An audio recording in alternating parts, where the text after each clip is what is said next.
네, 안녕하세요. 애널리스트 박종대입니다. 오늘은 책과 투자라는 좀 새로운 카테고리로 말씀을 드리려고 해요.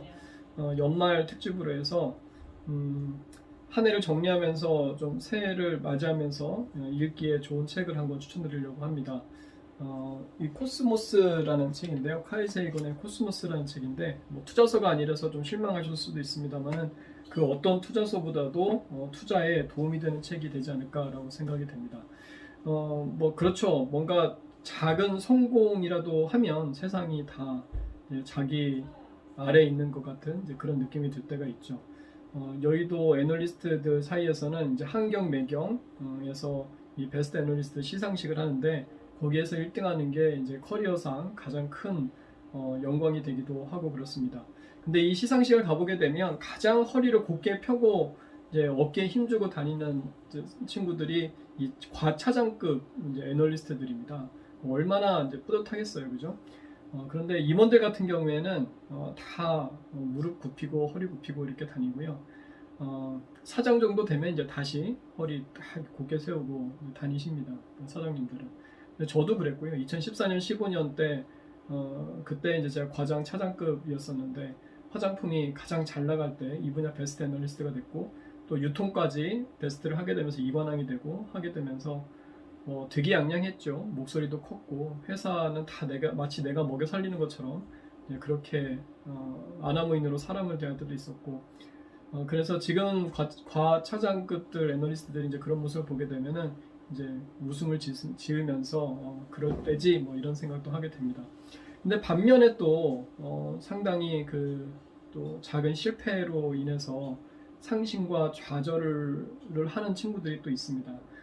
다들 똑똑한 사람들이고 여기 중고등학교 때 다 인정받던 그런 사람들이 와서 경쟁을 하다 보니까 이때까지 한 번도 당해보지 않은 그런 굴욕이라든지 자존심의 훼손 이런 것들을 경험할 때가 있죠. 그래서 그러면은 내가 잘못 살고 있나? 라는 생각도 들 때가 있고 스트레스를 견디기 힘들어가지고서 대상포진 같은 이런 그 병에 걸릴 때도 있고 그럽니다. 이제 그럴 때 좀 하늘을 보게 되면 땅을 보지 말고 하늘을 보게 되면 전 우주에서 은하계에서 그리고 태양계에서 지구에서 한국이라는 작은 나라에서 보게 되면 나는 사실 티끌보다도 작은 존재죠. 예, 지구의 지구 어떤 그 과학자들이 이제 그런 말들을 하죠. 지구라는 거는 마치 그 모래를 수많은 모래들이 막 이렇게 지나가고 있는 가운데 켜져 있는 촛불과 같다라고 말을 합니다. 모래는 이제 운석이죠. 그래서 언제 뻥 터질지 모르는 그런 상황에서 놓여 있는 거기 때문에 이거는 굉장히 이제 불확실성이 큰 거죠. 그런 걸 생각을 해보게 되면 바람 앞에 촛불이다라는 말이 있는데 그런 걸 생각해 보게 되면 지금 이렇게 살고 있는 게 성공이나 실패나 사실 우주 전체를 보게 되면 그렇게 큰 의미가 없는 아주 미미한 사건에 불과합니다. 그래서 그런 거를 좀 생각해 보게 되면 내가 얼마나 아주 작은 그런 미약한 존재인지를 갖다가 깨닫게 되고 겸손해지죠. 실패를 하든 성공을 하든 내 그게 별로 중요한 게 아니구나라는 것을 깨닫게 됩니다. 근데 그런 겸손은 또 허물로 이어질 수밖에 없어요. 그럼 나는 뭐로 이렇게 인생을 아웅다웅 살고 있나 이런 생각을 하게 되는 거죠. 그래서 이제 철학자들이 이제 그런 말을 하죠. 모든 철학의 시작은 그런 허물을 깨닫는 데서 시작을 한다라고 말을 합니다. 그러면은 그런 허물은 두 가지 갈래의 길을 갖다가 우리 앞에 놓아줍니다. 첫 번째 길은 뭐냐 하게 되면 그냥 대충 사는 거죠. 대충 사는 건 무책임하게 사는 겁니다. 어차피 큰 의미도 없는 삶이고 우주적으로 보게 되면 길거리에는 거지나 삼성전자의 이건희 회장이나 크게 다를 바가 없기 때문에 그렇게 사냐 그냥 대충 사는 거죠. 그게 거지들의 일상이다라고 이제 볼 수가 있습니다. 그리고 이제 한편으로 또 다른 삶은 천상천하 유아독존의 삶이다라고 볼 수가 있습니다. 이건 천상천하 유아독존이라는 말은 이제 불교에서 나오는 말인데 나만 혼자 잘났다는 게 아니라 내 자신이 가장 존귀하다라는 거거든요. 그래서 이렇게 인생 대단한 거라고 이 사람한테도 잘 보이려고 하고 이 일도 잘하려고 하고 미움받지 않으려고 하고 그렇게 하느냐. 그냥 내가 하고 싶은 거 어차피 별로 크게 중요한 게 아니기 때문에 내가 하고 싶은 거 그냥 쭉 간다라는 겁니다. 네, 그런 두 가지 상반된 삶을 앞에 제시할 수가 있는 게 바로 허무가 아닌가라고 생각이 되죠. 예수나 이제 석가모니 같은 그런 성인들 같은 경우에는 두 번째 삶을 살라고 독려를 하고 있는 거고요. 당당하게 살라는 겁니다. 인생 뭐 별거 없으니까. 이 칼 세이건의 코스모스를 읽으면 이제 그런 걸 느낄 수가 있습니다. 지금 내가 얼마나 미미한 것에 매달려 살고 있는지 또는 고민하고 있는지, 그래서 큰 걸음을 좀 뗄 수 있게 도와줍니다. 이제 머리가 뻥 뚫리는 이제 그런 걸 좀 느낄 수가 있고, 가슴이 후련해지는 것을 느낄 수가 있고, 삶의 짐을 좀 내려놓고 발걸음이 가벼워지는 것을 느낄 수가 있습니다. 어떤 성취 이후의 오만함이 겸손으로 바뀌게 되기도 하고요. 사실 뭐 대단한 성공도 아니잖아요, 그죠? 나라를 구한 것도 아니고, 실패 이후에 좌절이 자신감으로 좀 전환되기도 합니다. 뭐 사실 뭐 대단한 실패도 아닌 거잖아요, 그죠? 내 목숨이 왔다 갔다 한 것도 아니고, 그래서 상당히 뭔가 스스로를 좀 내려놓고 그리고 당당하게 살아갈 수 있는 이제 그런 좀 방향을 제시를 해주는 그런 책이다라고 볼 수가 있습니다. 이게 700페이지가 넘는 책이기 때문에 굉장히 힘겹게 느껴질 수가 있습니다. 또 글자가 되게 작기 때문에 웬만한 책 한 3권짜리 모아놓은 것과 같은 이제 그런 분량이거든요. 이제 그렇지만 크게 부담 느끼실 필요는 없습니다. 왜냐하면 이게 워낙 스토리텔링으로 말을 하고 있고 할머니가 옛날 얘기 해주는 것처럼 하고 있기 때문에 술술 읽어 내려갈 수가 있어요. 과학책이긴 합니다만은 그냥 어려운 말들이 또 나오지가 않기 때문에 그냥 교양서라고 생각하셔도 되고요. 과학자들의 여러 가지 일대기들이 많이 나오거든요. 그래서 일반 과학책에서 본 것처럼 뭐 이론이 어떻고 막 이런 것보다는 그런 이야기, 옛날 그런 일대기가 많이 나오기 때문에 일대기가 또 재밌잖아요. 그래서 상당히 재밌게 읽어 내려갈 수가 있습니다. 이제 과학자들이라는 것은 그 시대의 패러다임과 가장 선두에서 맞서 싸운 사람들이라고 할 수가 있습니다. 그래서 새로운 이론이라든지 사실 같은 경우에는 이제 기득권 세력에게는 사실 불편하고, 그래서 많은 고통을 또 안겨주기도 하죠. 그게 이제 종교하고 맞물려 있으면 더 힘들어지는 거고, 현대 사회로 넘어오게 되면 그게 대기업의 이익하고 맞물려 있으면은 상당히 어려워질 수가 있는 거죠. 그래서 코페르니쿠스 같은 경우에도 이단으로 몰리는 게 두려워서 지동서를 거의 죽기 전에 아마 다른 사람 이름으로 발표를 했을 거예요. 그리고 그 케플러 같은 경우에는 그 사람이 쓴 책이 어머니가 마녀라는 증거물로 또 채택되기도 하고, 클레어 패터슨이라는 이제 과학자가 있는데, 이 사람은 유연휘발유의, 지금 다 무연이잖아요.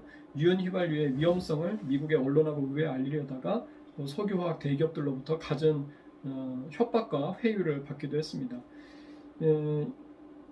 이렇게 이제 진리라는 게 수많은 선각자들, 과학자들의 실패하고 그리고 그 승리의 진리는 승리의 선물이고 역사이기 때문에 이게 과학책이긴 합니다만은 상당히 풋끝이 시큰해질 때가 또 많이 있습니다. 중세 이후의 과학은 주로 수동을 해서 많이 발전을 했다고 해요. 지동설을 주장한 코페르니쿠스나 그리고 행성운동에 관한 세 개의 법칙을 발견한 요하네스 케플러 같은 경우에도 모두 신학자였죠. 신의 뜻을 알기 위해서 천문학을 공부한 것이다라고 볼 수가 있습니다. 연구를 하다 보게 되면 이제 종종 자기의 기본적인 가정이 틀렸다고 느껴질 때가 있거든요. 케플러 같은 경우에도 원래 이 태양과 행성의 운행이 정다면체를 이룰 것이다라고 가정을 하고 접근했습니다. 그러니까 신의 아름다운 비율을 증명하는 것이 목표였다고 볼 수가 있죠. 그런데 그게 이제 원이었고요. 그런데 이게 하다 보니까 관측 자료를 보니까는 이게 계속 오차가 발생하거든요. 그래서 이 몇십 년 후에 이 가정이 틀릴 수도 있겠구나라고 이제 생각을 하게 됩니다. 그래서 타원을 생각을 해보게 되는 거죠. 타원을 생각을 해보게 됩니다. 그래서 이제 여기 이런 말이 나와요. 천문학이라는 마국간에 원형과 나선형을 쓸어치우자 손술에 한가득 말똥만 남았다라고 나오거든요. 그 말똥이 바로 이제 타원입니다. 그래서 과학은 이제 본인이 항상 틀릴 수 있다는 생각으로 증거하고 실험을 통해서 진실에 다가가는 그런 학문인데, 그래서 과학에서 이제 그런 말을 하죠. 모르거나 틀린 게 문제가 아니라 자기 생각이 맞다고만 고집하는 게 가장 큰 문제다라고 말을 하고 있습니다. 이거는 뭐 기업 분석이거나 모두거나 다 마찬가지입니다. 항상 자기가 아는 거에 대해서 의심하고 겸손할 필요가 있다라고 볼 수가 있는 것입니다. 예, 케플러가 이제 본인의 발견을 몇십 년 만에 해내고 난 다음에 예, 이렇게 평가를 합니다. 여기도 이제 그런 말이 나오는데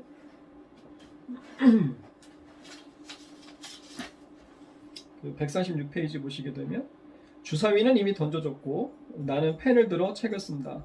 나의 책을 요즘 사람들이 읽든 아니면 후세인들만 읽든 나는 크게 상관하지 않으련다. 단 한 사람의 독자를 만나기까지 100년을 기다린다고 해도 나는 결코 서운해하지 않을 것이다. 우리의 신께서는 당신을 증명할 일을 만나기 위해 6,000년을 기다리지 않으셨던가. 이러면서 아주 고부도 당당하게 이제 이런 평가를 내립니다. 그러니까 진리 앞에서는 이렇게 이제 당당해지는 거죠. 자기가 발견한 것이 진리다라는 그런 자신감 때문에. 그래서 요하네스 케플러 같은 사람은 이제 인류사에서 마지막 과학적 점성술, 실제로 이 사람 점성술로 이제 후원도 많이 받았던 사람이거든요. 그러면서 최초의 천체 물리학자였다라고 이제 일컬어 평가를 하고 있고요. 이 티코 브라이라는 사람이 있어요. 이 사람 되게 재밌는 분인데 이 사람은 이제 관측 자료를 굉장히 많이 가지고 있는 사람이거든요. 이분이 이제 참 재밌는 게 눈이 엄청 좋았나 봐요. 그리고 이제 굉장히 천문 관측을 되게 좋아했고 그리고 몰입이 또 되게 잘했나 봐요. 그러다 보니까는 이 수많은 별들의 움직임을 갖다 다 눈으로 관찰해가지고 그걸 기록으로 다 해놨어요. 그러니까 갈릴레이의 만왕경이 발명되기 전에 그 양이 워낙 방대하고 정확해가지고서 당시에 천문학자들이 다 이 티코 브라헤한테 잘 보여서 그 관측 자료를 갖다가 어떻게 얻어보려고 무지 애를 썼던 모양입니다. 그러니까는 이 케플러는 그 관측 자료를 가지고서 경험적으로 이 케플러 법칙을 발견해낸 거고 그 케플러 법칙을 갖다 수학적으로 증명한 사람이 이제 뉴턴이다라고 말할 수가 있습니다. 뉴턴은 이제 수학 공식을 만일력의 법칙, 수학 공식을 가지고서 이 천체 운동을 갖다가 다 설명을 한 거죠. 정말 대단한 천재죠. 케플러에 관한 것도 이제 그 뉴턴에 관한 것도 재밌는 일화가 있습니다. 여기 보게 되면 제가 재밌게 읽었었던 일화가 뭐가 있냐게 되면 이제 20살 때 뉴턴이요. 20살 때 점성술 책을 한 권 구입했다고 합니다. 그 안에 이제 무엇이 쓰여져 있는지 궁금해가지고서 점성술 책을 한 권 구입을 했는데 그 책을 읽다가 도면 하나를 이해하지 못해가지고서 계속 읽어나갈 수가 없었다고 해요. 그래서 그거는 왜 그러냐게 되면 그가 삼각법을 몰랐기 때문입니다. 그래서 삼각법에 관한 책을 사서 또 읽기 시작을 해요. 그런데 이번에는 기하학적 논의를 따라갈 수가 없었다고 합니다. 그래서 유클리드의 기하학 원론을 구해다가 또 읽기 시작을 합니다. 이렇게 하다가 2년 뒤에 뉴턴은 미적분학을 발명하기 이른다라고 합니다. 되게 이제 재밌는 거죠. 그러니까 이렇게 하나의 관심을 꼬리에 꼬리를 물고 연구를 하다 보면 어느덧 이제 지식의 프론티어에 서는 듯한 그런 이제 상황의 느낌을 갖게 되는 거죠. 이것도 역시 뭐 일이나 학문이나 마찬가지라고 볼 수가 있습니다. 뉴턴은 자신의 어떤 천재성에 대해서 굉장히 스스로 자신만만했고 거만했고 그리고 비사교적이었다라고 말을 하고 있는데 만유인력의 법칙을 서술한 이제 프린키피아라는 게 프린서플의 이태리온가 아마 그럴 거예요. 그런 건데 라틴어일 거예요 아마. 그래서 이제 프린키피아라는 책을 갖다가 만유인력의 법칙을 쓴 내용을 갖다가 발간을 하면서 서문에 이제 이렇게 쓰죠. 나는 이제 세계의 기본 얼개를 선보이겠다. 우주의 기본 얼개를 선보이겠다라고 씁니다. 얼개라는 게 이제 구조 뭐 이런 거거든요. 그래서 이 정도의 자신감, 대단한 자신감이죠, 그죠? 그래서 이 정도의 자신감은 있어야 한 분야의 최고다라고 이제 말할 수가 있을 것 같습니다. 그래서 저도 후배 애널리스트들한테 뭐 2, 3년에 한 번 정도는 이런 인더스 리포트, 산업의 큰 흐름을 말해줄 수 있는 뭔가 그런 인사이트가 생겼을 때 이 정도의 자신감을 가지고 쓸 수 있는 정도의 역량이 돼야 된다라고 말을 하고 있죠. 하지만 이제 뉴턴 같은 경우에도 죽기 전에는 또 이런 말을 합니다. 세상이 나를 어떤 눈으로 볼지 모른다. 그러나 내 눈에 비친 나는 어린아이와 같다. 나는 바닷가 모래밭에서 더 매끈하게 닦인 조약돌이나 더 예쁜 조개 껍데기를 찾아 주우며 놀지만 거대한 진리의 바다는 온전한 미주로 내 앞에 그대로 펼쳐져 있다. 이건 무슨 말이냐면 진리라는 거대한 바다에서 나는 천재지만 그런 거대한 진리의 바다를 생각을 해보게 되면 그냥 모래사장에서 조개 껍데기나 줍고 놀고 있는 어린아이하고 같다라고 말을 한 겁니다. 굉장히 겸손한 거죠. 그러니까 그 거만한 천재도 진리 앞에서는 겸손했다라고 말을 할 수가 있습니다. 뒤에 가보면 이제 알렉산드리아 도서관 얘기가 나와요. 이것도 이제 상당히 의미하는 바가 있는 건데, 이렇게 쓰여져 있죠. 여기에 굉장히 많은 지식들이 있었는데, 그 과학적 발견과 지식은 일부 기득권층의 소유물로 남아 있었다. 어떤 발견도 대중들에게 알려지지 않았고, 내용과 의미를 대중들에게 설명해주지 않았다. 그래서 대중들에게는 아무런 이득이 되지 못했고, 단지 무기의 성능을 향상시키는 데 이용하거나 아니면 왕의 흥미를 자극하고 미신을 부추기는 데 쓰였을 뿐이다라고 말을 하고 있습니다. 그래서 폭도들이 알렉산드리아 도서관에 불을 지르고 소장품과 장서를 약탈해 갔지만 그거를 막을 수 있는 사람은 아무도 없었다라고. 그래서 이제 몇천 년 동안 지식이 단절되었다라고 이 저자는 말을 하고 있는 거죠. 그래서 이 그 지식이란 게 결국에는 이게 어느 한 계층의 전유물이 되어서는 안 된다. 그래서 보편적인 문화로 널리 공유되어야 이제 스스로 자생하면서 사회와 함께 이제 성장할 수가 있는 것이 아닌가라고 말할 수가 있습니다. 그래서 이제 칼 세이건도 과학의 대중화에 힘을 쓴 것 같고요. 이 알렉산드리아 도서관이 세워질 당시에 또 이런 말도 있어요. 그러니까 그때 당시에 살았던 그 데오프라스토스 뭐 이런 이제 철학자에는 저는 모르는 사람입니다. 이제 이 사람의 말이 되게 의미가 있어서 그렇습니다.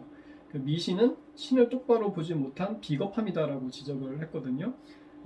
제가 이 말을 뭐하고 이제 같이 말하냐고 하게 되면 이제 스피노자, 이제 근대 철학의 아버지라고 하는 이제 스피노자가 이런 말을 합니다. 신학정치론에서 두려움이 인간을 광기로 몰아가고 미신을 만들어내는 원인 또한 두려움이다라고 하고 있거든요. 그러니까 이 미신이라는 것이 두려움에서 나온 것이고 비겁함에서 나온 것이고 진리를 똑바로 보지 못하는, 그러니까 신을 똑바로 보지 못하는 이제 그런 데서 나왔다라고 말을 하고 있습니다. 그러니까는 뭐 그런 거 있잖아요. 뭐 이렇게 막 이렇게 추구하다가 모르겠으니까 신을 찾기도 하는데 그 기독교 교회나 절에 가서 기도를 했는데도 그게 들어주지 않게 되면은 뭐 이상한 민간 신앙 찾게 되고 막 이런 거잖아요. 그런 뭐 나무 껍데기에 글자를 가지고서는 막 미래를 예상하고 뭐 이런 것들이죠. 그런 것들이 사실은 오히려 비이성적인 건데 비합리적인 건데 그쪽으로 간다라는 거죠. 그런 거에 대해서 경계하는 것입니다. 이게 공포라는 말은 주식 투자에도 굉장히 중요하죠. 과도한 공포가 이제 주가 폭락으로 이어지는 사례가 꼭 10년에 한 번씩은 발생을 하거든요. 그럴 때 이성을 끝까지 붙잡고 그걸 제대로 파악하고 객관적으로 이성과 객관을 유지하는 이제 그런 사람들이 끝내는 또 큰 수익을 얻게 됩니다. 그래서 항상 두렵고 헷갈리는 그 힘든 때일수록 이성과 객관의 끈을 놓으면 안 된다라고 말씀을 드리고 싶습니다. 이 코스모스는 다큐멘터리도 있어요. 다큐멘터리도 있습니다. 1980년작이 있고 닐 타이슨이라는 이제 과학자가 또 2014년에 13부작으로 진행한 그런 작품이 있거든요. 근데 저는 2014년 거를 봤는데 이것도 되게 재밌습니다. 내용은 조금 다릅니다만은 다 일맥상통하고요. 이게 원래 넷플릭스에도 볼 수 있었는데 지금은 저작권 문제가 생겼는지 이게 나오질 않거든요. 한국어로 더빙된 동영상이 있는데 이거를 제가 그 댓글에 링크로 한번 남겨드리도록 하겠습니다. 거기에도 이제 다 재밌지만은 몇 가지 말씀드리게 되면 13부에서 이제 보이저 1호가 태양계를 떠나면서 찍은 창백한 푸른 점이라는 걸 보여줍니다. 창백한 푸른 점. 제목이 창백한 푸른 점인데 그 13부의 제목이 그 창백한 푸른 점이 이제 지구죠. 거기서 이렇게 이제 나레이션을 해요. 역사 속에 수많은 성인과 죄인이 살다 갔던 곳, 그리고 수많은 왕과 권력자들이 그 작은 부분에 지배자가 되려고 피의 강을 만들었던 곳이다. 그러니까 너무나 작은 점이라는 사실에 그 모든 암투하고 전쟁이 다 이제 부질없어 보이는 거고요. 너무나 작은 점이라는 사실에 또 애처롭고 또 눈물까지 나는 이제 그런 그 장면을 보면 실제로 그렇게 코끝이 시큰해집니다. 1부 마지막에는 그 닐 타이슨 박사가 이제 칼 세이건이 생전에 쓰던 수첩을 이렇게 꺼내서 보여줍니다. 그래서 닐 타이슨이라고 이렇게 약속된 그런 메모장에 이 칼 세이건이 이제 닐 타이슨을 갖다 17살 때, 닐 타이슨 17살 때 만났던 거예요. 약속을 하고서. 그래서 저녁 식사에 초대를 해가지고서 미래의 과학자 타이슨에게라고 이제 책도 이렇게 선물을 해주고 사인해가지고서 이렇게 합니다. 그래서 그게 자기의 인생에 굉장히 큰 변화점이 됐다라고 말을 하고 있죠. 자기가 원래 과학자가 되고 싶었지만 뭔가 어떻게 어떤 사람이 될 것인가, 어떤 과학자가 될 것인가를 투철하게 생각을 해서 쭉 갈 수 있었던 계기가 그때였다라고 말을 하고 있습니다. 그러니까는 마지막으로 제가 말씀드리고 싶은 거는 여러분이 지금 누군가에게 그 행한 작은 말과 배려가 누군가의 인생을 크게 바꿀 수도 있다. 그런 말씀을 드리고 싶습니다. 이상으로 책과 투자 좀 어슴푸레했지만은 새로운 시도에 의미를 가져주시고요. 동영상이 좀 길었는데 죄송합니다. 아무튼 책과 투자 코스모스 편을 마치겠습니다. 건강한 연말 보내시기 바랍니다. 감사합니다.